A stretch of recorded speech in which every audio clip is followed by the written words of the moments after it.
and welcome back, as always, to Otaku no Video. As always, thank you so much for joining me. Today, some news and a whole grab bag of stuff, starting with a shocker. And this kind of is ironic, considering my review yesterday of Bakuto Test. Funimation has licensed Bakuto Test to Shokanju, as well as Dance in the Vampire Bund, the Loli Vampire series. These shows haven't finished airing in Japan yet. Why?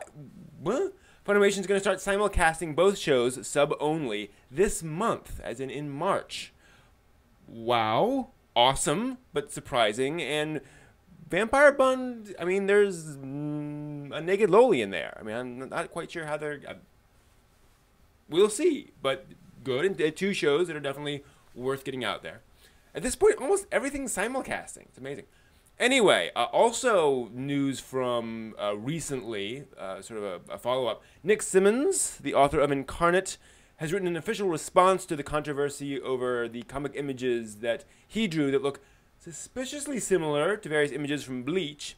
The full response is on AnimeNewsNetwork.com. My favorite highlights include, quote, "There are certain similarities between some of my work and the work of others. This was simply meant as an homage." Certain similarities. Yeah. Moreover, quote, "Certain fundamental imagery is common to all manga. This is the nature of the medium."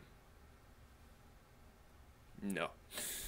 I am moving on to Mecha. The first 7 minutes of Gundam Unicorn are finally streaming at Bandai's site. Took a little while for those to show up.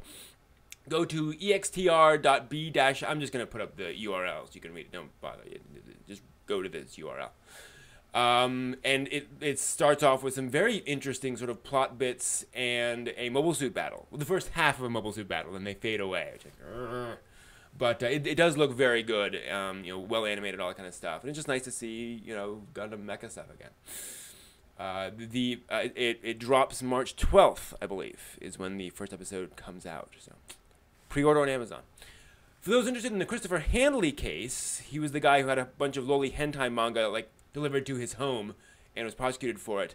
AnimeNewsNetwork.com's got hold of a very informative letter written by Hanley's lawyer, which goes into some detail about the specific legal issues surrounding the case, just a sort of background about obscenity law in the U.S., and just kind of how this particularly applies, as well as exactly what Hanley's put himself in for, and just sort of how he had to plead. Just so you know, he's going to get at most 6 months served at this sort of like halfway house thing, so he won't face like real jail cell time, fortunately. But there's actually a very informative thing, and it's not just, you know, my client is innocent and here are the reasons why it's obvious that he's innocent. It's just there's some really very interesting stuff there, and it's very well written, so that's cool.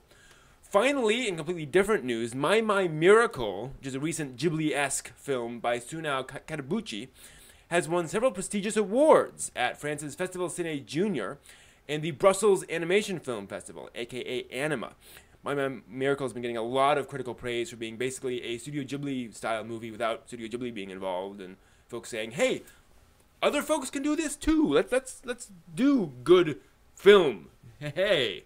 So good to see it getting more critical review, and hopefully it'll come over here and we can all revel in the joy that is My Miracle.